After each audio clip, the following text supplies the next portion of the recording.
Alright, so to get things started, what we need is a good old impact and a socket to get your tires off. Alright? Then, we got two sockets here. We got a 15 and a 14. Also, we have an 8-inch linear wrench for the bleeder nipple, 14 ratchet wrench, and a ratchet with an extension.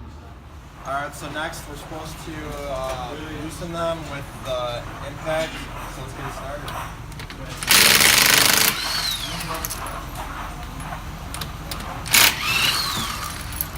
Once all five are off, then you just take the wheel off and get cracking on the brakes. We're taking the caliper off to unbolt it from the bracket.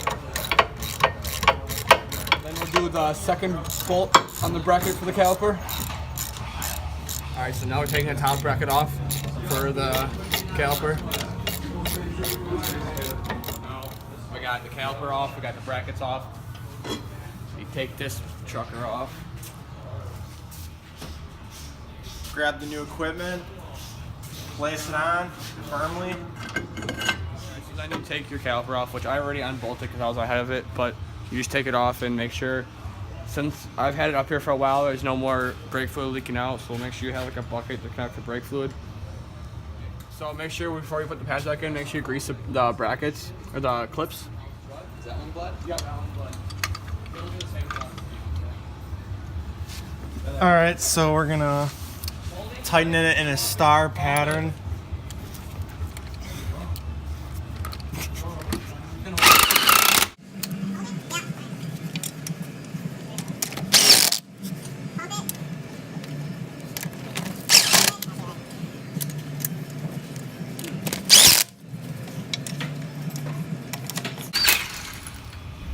Once you're done with that, just repeat the same process on any other desired tires, in this case the other rear tire, and then just drop it down on the lift and it should be good.